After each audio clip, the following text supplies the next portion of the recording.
Imagine if you could get your deals that are stuck to get through your pipeline faster and actually close them. A lot of it begins with your mindset. Today, we're going to tackle exactly what you should be doing, 3 things, and you're going to absolutely love it. Check it out. Hey, everyone. Welcome to another great episode of the Sales Evangelist Podcast. I'm your host, Donald C. Kelly, the Sales Evangelist. And I'm so excited for another great episode. I'm so excited to be here with you today. On this episode, I have the one and only Karen Kelly coming on the show. Karen is my cousin, actually a kid. We were joking around. We're not related, but her name is Kelly and my name is Kelly, and we had a little fun with that. Karen is a sales trainer, a coach, and speaker, and she was recently named in 2025 the top 100 powerful women in sales. Karen dedicated herself to high performance and also has worked with many individuals, helping them to be able to improve their sales games. Today, we have an amazing conversation, first off, and this ties back to those deals that just get stuck, and how can we get them unstuck? Whether you're talking about the beginning of the quarter or the end of the quarter, there's things that we can do to help with that, and Karen's going to give us 3 different things that we can follow, whether you're a sales rep or sales leader. If this is your first time listening to our show, please subscribe, and we'll make sure to notify you every time we drop a new piece of content. If you're a longtime listener, go ahead and hit your boy up on LinkedIn and tell me I've been listening to the show for a minute and that you appreciate this content. As you dive in, listen to how you can take these principles, apply them, and improve your sales game. Check it out. Karen, welcome to the show. Thank you so much. Delighted to be here. I'm pumped to have you on this, to get into discussion and have you with this topic, because we're recording this at the end of Q1, but I know that salespeople, whenever they listen to this one, they're probably going to come across this and say, dang it, I wish I had that episode, and I want them to save it for every end of quarter. But I feel this principle applied, they should probably do it at the beginning of the quarter so they don't have this. Many of us find ourselves at the end of the quarter, we have deals that are just stuck, they're lingering, and sometimes it's things on our side that we should have done better. And I always look at it from that perspective. So I'm excited for that conversation. What could we do better with deals that are stuck? I bragged about you a little bit in a teaser and told folks, why you're so awesome. So I sold them, Karen. I sold them on this. So, but I have no doubt you're going to deliver amazingness. So Excellent. I'm excited to have you here. Yeah, I'm excited to jump into a conversation. I think it's timely. Honestly, it doesn't matter beginning of a quarter, end of a quarter. I wish I would have had this, in my corporate career when I was banging my head against walls, wondering, what I could have done differently, or just how to move deals forward. So I think it's timeless. Why would this be so? But talk about that for a second. To help paint that picture. You wish you had this. What was that challenge that you were coming across? I think, when you look at, for me, the beginning of my corporate career is very early in my 20s, no sales experience. And I would say, like most people, they were thrown in, and, the onboarding is very minimal and the expectations are very high. And when you're given a number and a bag and you're going out there, and a lot of the times you don't know what good looks like. And maybe you're using AI completely, without understanding the fundamentals. And you don't know what you're doing that's contributing A, to your success, or B, to your demise. And so you get really frustrated. And a lot of times, even myself at some point was like, is this even for me? Because, you're doing all the things you think you should be, but yet no one's really showing you, well, had you done this, or if you do this, and you can only iterate so much. It's kind of like golf. Like for me, once I take a lesson, I'm like, okay, I could have been practicing all the time. I'm still, chipping the ball. But once I get a lesson and I'm like, okay, I've adjusted, my stance or whatever, my grip from someone who's done it before, then I'm like, okay, I now know what good looks like. And otherwise you internalize, you're like, golf sucks, or it's not for me. Yeah. But I feel like you really do need that point of reference to kind of keep you straight. You can still iterate on your own, but at a certain point, you need these check-in points with someone, whether it's a sales leader, a consultant, someone who's done it before, to go, okay, I don't have to get in my head. Some of these things I am doing, but some of these things are just part of sales, and that's something that you have to learn to live with. I sidebar here. My goal this year is to reduce my handicap. I And think you're gonna fall golf. I'm telling you, man, that you just gave the perfect analogy there, and I'm like, dang it! But you're the second person in the past 2 months a friend of mine, he said, it was like he was just matter of fact, just talking. He's like Donald, if you take like 6, 7 golf lessons, you probably could get everything that you need to know. He said that's what he took for him, but sometimes we go over and over because what you're saying, you just need to know what that good looks like. And anyway, so check in with me in December, and I'll give you how good it goes, but I'm gonna pick up some lessons here. Um, but I love the points that you're making with this, Karen, and in that visual, like just not knowing what to do, and then how come sometimes we internalize stuff and say, well, cold outreach doesn't work, or these deals that we get don't work, or these leads are always crappy when we don't have a full context of it. And what I like about the formula that you've had that we talked about previously was just 3 steps, and I want to tackle those 3 steps today to see if we can help a few people get these deals unstuck. Do you mind telling us what those 3 things are, Karen? And then we'll tap into each of them. Sure. Yeah. Thank you, Donald. So it's the 3R velocity system. And the first R is to reframe. The second R is reveal. And the third R is revisit. And just before we get into them, when you look at velocity, it's speed with direction. And a lot of times people are like, the speed slowed down. Well, and that's one thing, that's contributing to a stuck deal. But then you look at the direction it's pointing. And a lot of your conversations, a lot of our emails are very seller focused. And so we need to align the direction as well as the speed so that it's customer focused and they feel that. And I think when you look at AI now, it's just all seller focused, right? It's actually, I don't even know where the direction is pointing. It's nowhere, because it's just the wild, wild west out there. So just kind of that first step is, you know, what direction is your outreach, is your conversation, is your intent? Like even that first, are you thinking about you all the time? Because if you are, everything is coming from a place not of service but of self, and people feel that. Yeah, I find people get that commission breath, so to speak, where when you are desperate and you're only thinking of yourself, it no wonder why it's so repelling to the buyer. I love this idea of reframing. And one of the things that I saw that we did was looking at the emails that we were sending. Like you said, it was, don't be so seller focused. The past was we have traditions, and traditions like general salespeople feel like an email needs to be telling everything that we need to that we want to get. But more and more buyers are telling us that, and here it is, obviously the fortunate ability of doing these episodes connecting with leaders and experts across the globe, you do hear commonality. And one of the things the buyers are sharing is, I want the salesperson reach out to me to come prepared Hmm. to that conversation. And the emails that we started to look at was none of these emails were focused demonstrating our preparedness. The emails were like, would this be good? Or, it was more fishing rather than, here's the problem I know you're facing and let me help you. Yeah. Am I making sense on that, Karen? Yeah, I think a big part, I mean, what was it? Salesforce State of Sales said the number one challenge buyers face is that they don't feel sellers understand their needs. And that's No. part of it. They Yeah. feel misunderstood because they're showing up without a point of view, without a hypothesis, without some sort of an assumption. They might be wrong, Yeah. but show me that you've done some homework, because it's all, like time is currency. It's all Yeah. about an exchange of value for time. And in that first few minutes, if you haven't done homework on me, I'm out. Yeah. A I'm out thousand percent. immediately. And I really take that seriously because, even in corporate, spending 20 years, working B2B sales, I valued people's time, and I genuinely put myself in their shoes and thought, like, what problems might they be facing that they're not even aware of, that they can't label right now? Like, how can I paint a picture to get that light bulb on to say, oh, yeah, that is that. I didn't know it was called that. Like, and I really did make sure that the outreach was warranted, and now there's all these trigger events, and they're just, I feel like people are just sloppy. They're just throwing things out there. And, and I can see why buyers feel that we don't understand them, because I would agree with that. Our emails Yep. support that. Our outreach is very sloppy and lazy. I'm listening to this. Let's say I'm a sales leader, and I'm thinking, gee, Karen, I don't know where to start. Maybe walk me through. We talked about a couple things here. How do I start helping my team to reframe? Um, just high level, example.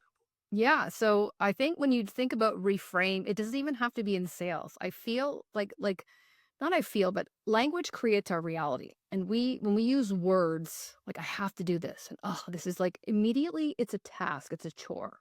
And so even a refrain that I I inserted years ago is I get to. And Absolutely. immediately I'm coming from a place of gratitude. Like I get to make my kids lunches, you know, and it's a total reframe because I don't love doing it, but it takes that emphasis and my actions and everything lines up to that. So how can you in your mind before you even create outreach reframe that I get to actually change lives. I get to help people make a decision that's going to save them revenue.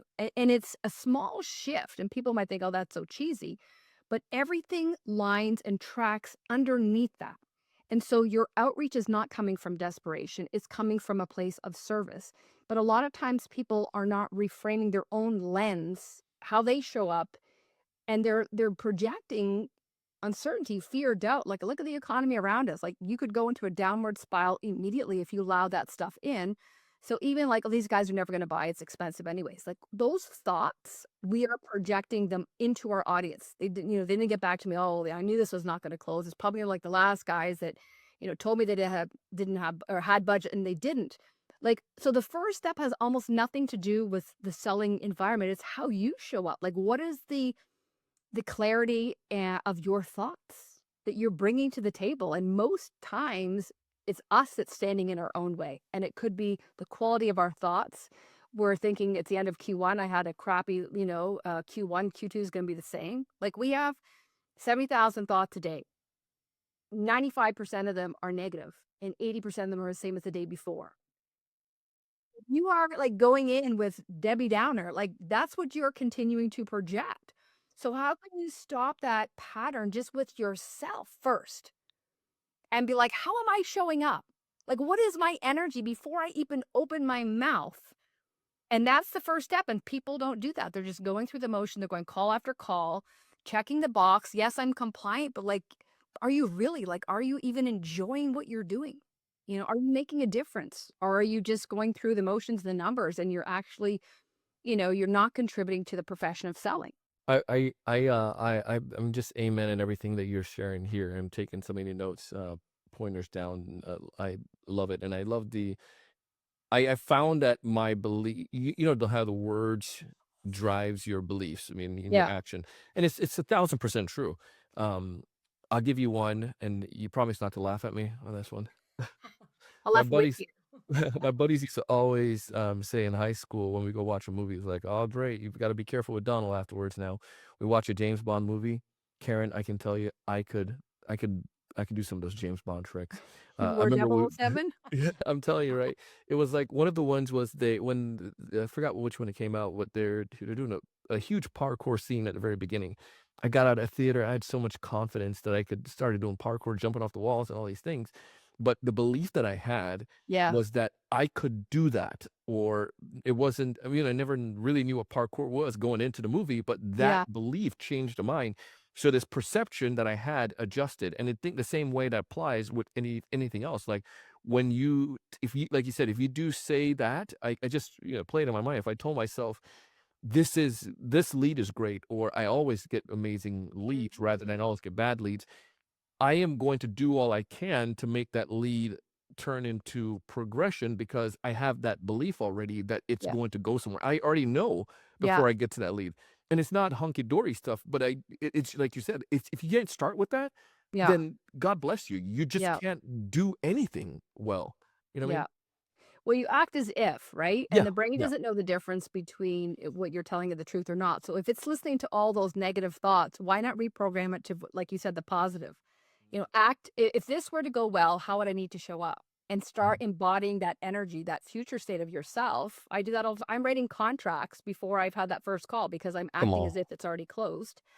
Not, these crazy unrealistic, but this belief system and, you're compressing time and space and bringing the future into the now, and that's a little Good. Joe Dispenza, but it's you if you don't believe in yourself, how are you expecting anyone else to, right? And when you believe in yourself just like you did, there's a part of your brain, the right reticular activating system, that it supports that. So it starts looking for evidence to support those thoughts.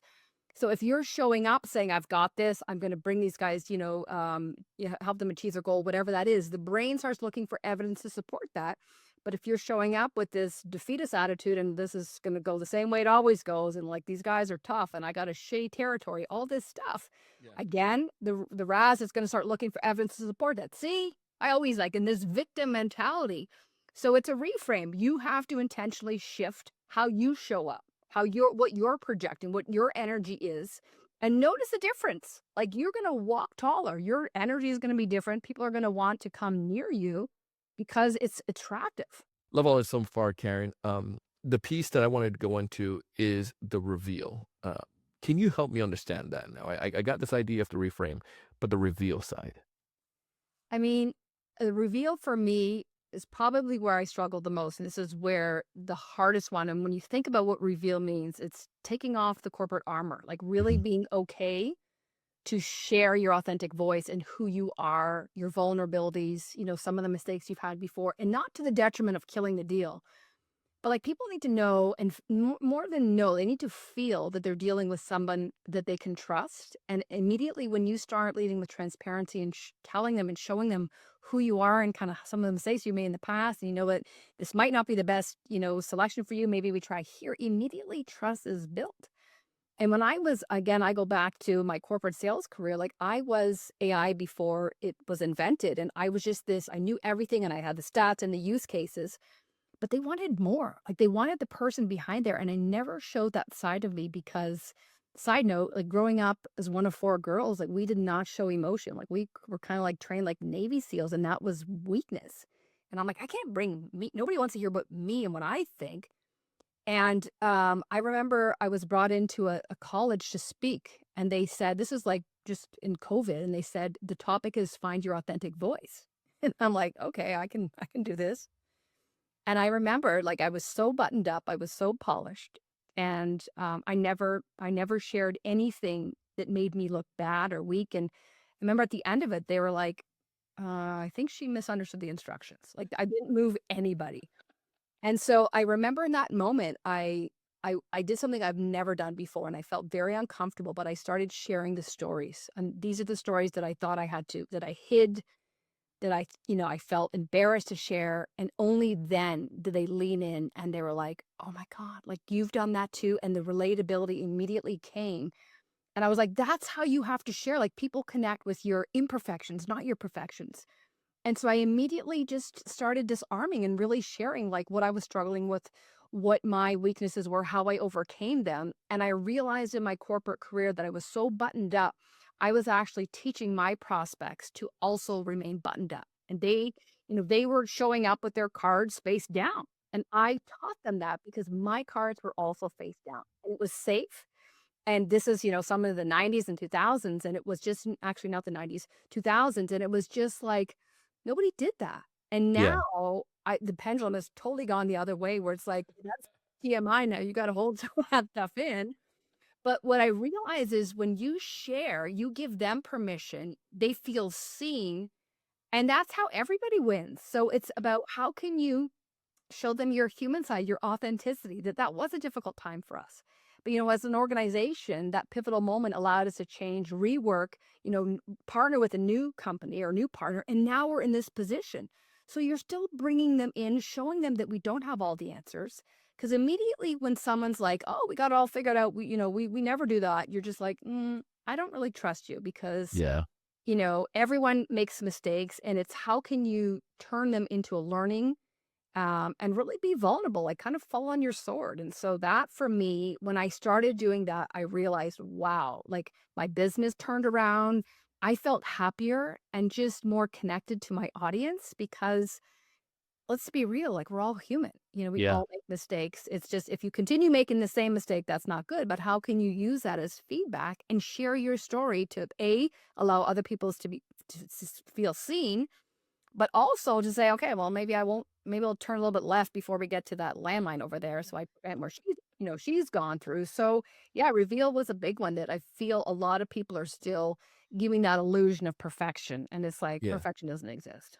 Do I have a potential for things to go sideways if I come to my clients and I'm revealing too much?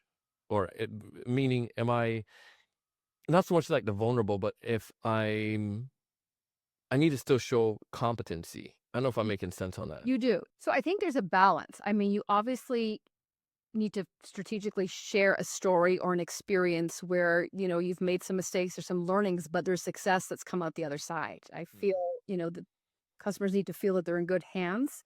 It's not your first rodeo. And so I feel, there's definitely an appropriate amount to share. You're not going to share as you're in it. It's, as you've crossed the chasm, you've had the learnings, and you're no longer that person, or you're no longer, making those kind of errors. But really the important part is what you learned from them, what you took away, and even now how you might help others prevent making the same mistakes you've done. So I feel like, yes, you don't want to compromise your capability, your competence, but at the same time, you want to show them that, like, yeah, we like I share all the time, like, I've made mistakes. They're different kinds of mistakes when I was early in my career, but also the time in between them getting up is a lot shorter now. Like, I can get in front of them, and even for the reframe, I see stuff. I'm like, that's not you talking. That's your alter ego here. So like calling a spade a spade. So yeah, definitely you want to do it so it's not, you're losing credibility and capability. But I feel like, yeah, people want to know that there's honesty, there's trust there, because when you are sharing something like, this is actually the best I can do, they believe you, right? It's because trust is stacked. And so when you can share some of the vulnerabilities, they're like, I believe you, because you exposed yourself, you shared some weakness and some vulnerabilities. But most people don't do that. They just say, we're the best, we're the number one. And it's like, only when I show you do you start trusting me and believing me. And so I feel like that step is missed, but there is a balance as to what to share, to not, reduce the chance of them wanting to work with you. Well, I like this, and then I'm grateful you clarified it on that sense, where you still have your level of vulnerability, but that vulnerability help builds more confidence. So is what I'm getting from it, that can help somebody still trust you and want to work with you, but not to the point where I'm going too far and make you question, am I capable of competency to solve the problem? Um, Yeah, I think if it's too raw, like you're still in it, yeah, it's probably not ready to share. It's not a teaching moment yet. yeah, Um, so I feel like, yeah, you don't want it to take away from your chances. love it. The last part is the revisit. So we've done reframing, we are revealing, and then now it's revisiting. Talk revisit. Can you talk to me about what you mean by this step? Yeah, and there is a sequence here. So revisiting is back to the basics, the fundamentals of selling. A lot of times when I coach clients, they'll send me an email and they'll say, I got ghosted. And the number one thing I say, well, what's the problem you're trying to solve here? Oh, I don't, and that's the number one thing. Like, what is the goal they're trying to achieve, or the problem they're trying to solve? So things like that are the basic fundamentals. And only when you reframe how you're showing up, when you reveal, do you actually see what these challenges are or where you're missing the mark? And that's why this one's not first, because when you look at all the trainings, all the support out there, and you just say, well, just do this. But meanwhile, you're showing up with a tainted lens. You're showing up buttoned up, letting ChatGPT do all the work for you. This and the revisit and the sales fundamentals are not obvious. And that's when people are looking for these, silver bullet, and these like, just give me the answer. And it's like, but there's a sequence here. And part of it, it might be you. It might be no sales fundamental problems. You might be showing up because you're in a funk and you're Yeah. desperate and you're trying to, close anything or bring anything across the line that probably shouldn't be crossed for the end of the quarter. And so the fundamentals are the revisit, or the fundamentals in selling. Do you have a problem? Have they Mhm. acknowledged that not you, have they acknowledged there's a problem? Do you have consensus? Do you have a champion? Are you multi-threading? Are you using AI as a force multiplier to add, enhance your voice, or are you just outsourcing and it's replacing it?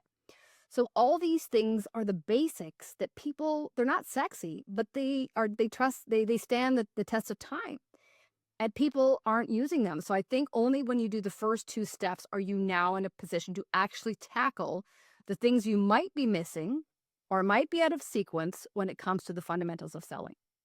Oh, I love that. I also love this idea of making sure you're fine tuning, because that's where we spend a lot of our efforts as a organization, is on the sales foundation. Coincidentally, that's the name of our flagship program. But there's just something about the fundamentals that you would once you can master those, you can continue to improve on.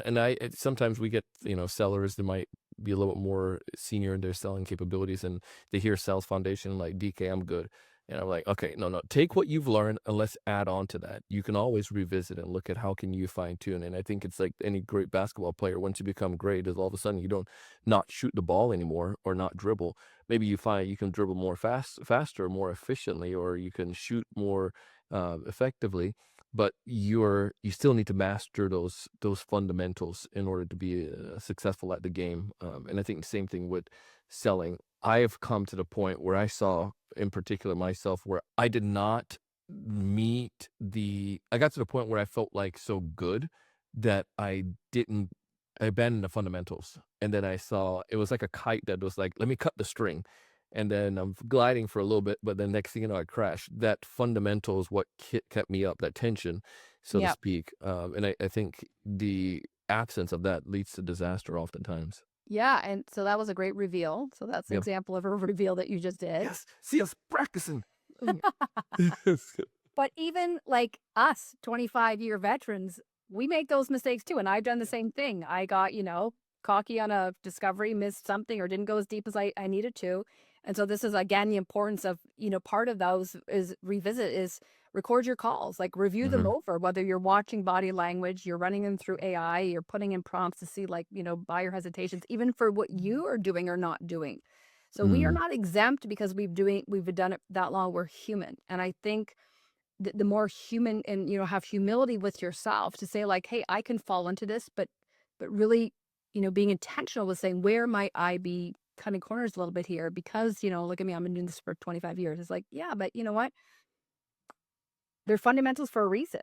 Yeah. And these are the things that move the needle, and they're not the fun things, but they're the things that don't change. Oh, truth, 100%. What are some of the fundamentals you think salespeople oftentimes overlook or they abandon? I mean, some of the ones I would say we just talked about, like the number one is like, has your prospect acknowledged that they have a problem in the first place? What is that? But even, from a seller standpoint, like everybody needs to be prospecting. Like everybody needs to be, like a pipeline crushes everything. And so I feel like a lot of times, AEs might think, well, that's not my job, and then they're relying on the SDR to do everything for them. And because it's not fun cold calling, or it's not fun, let me just throw this into a sequence. And it's like, again, like sequences might work for some people, but my whole thing is if you can niche down and you can personalize that first little bit of it, like that's what's going to move the needle. And that might not be fun, but you're actually doing research supported with, other AI tools to truly understand like what problem they might be facing. And when you've done a little bit of research, supported with AI, and you get on that first call, like you know it, like you have an understanding and you're more empathetic to their world, that the type of questions, the type of vibe and feeling you're going to give off is true and it's authentic. So I think prospecting is a big one that people feel like they're too good for, or there's an entitlement there. It's, whether it's sending emails, picking up the phone. A big one is follow up. Like so many people are surprised when I tell them like it's up to 16 touches before you get a response. So are you taking a multi-channel approach? And most people stop at two or three. And I'm like, they probably want to buy, but they're just busy. So two or Yeah. three is not even cutting it. And so where is that persistence? And this is where reframe come in. Well, I don't want to be a stalker.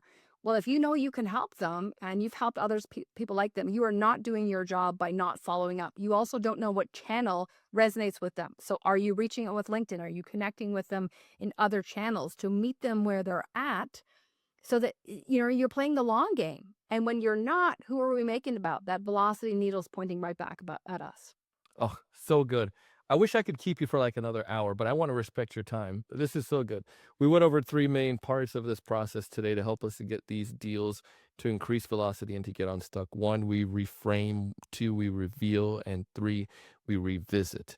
And I love this. If I am listening to this as an individual sales rep or a sales leader, and I want to connect with you, Karen, besides going through your cousin, Donald Kelly, what's the best way to get a hold of you? Yeah, come for our Easter dinner where we'll all be Right? together. Almost runs in a family. It does. My website, k2perform.com, or LinkedIn. LinkedIn's a great way to connect with me and let me know that you heard me on my cousin's podcast. I bet you're gonna get so many of those. Like, I Donald, so how are know. you guys related? Like, listen, Karen's awesome, and I'm super grateful to be able to have you on the show today. Thank you so much, and please make sure you connect with her. And appreciate you guys. Thanks, Karen. Thank you, Donald.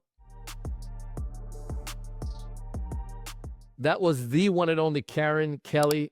Listen, go ahead and connect with Karen. Tell her you heard her here on the Sales Evangelist podcast, and check out all the cool stuff she's doing. I really love the principle here that you've heard me talk about some of these, but the RAS, the reticular activating system, about the reveal, about what are some of those. This part was really cool. That the idea of what can we reveal to the prospect, and we got to revisit some of those things that we've learned in the past to help us to improve our game and to perform at a higher level. If you haven't done so already, find one piece of thing from this episode that you can apply it, and let's start improving your sales game. If you want to get better at sales overall, you should check out our mastermind. You can find details by going to thesalesevangelist.com/mastermind. As always, I want you to thrive. I want you to succeed. But most importantly, I want you to raise your level of thinking, go out and do big things. See you on the next one.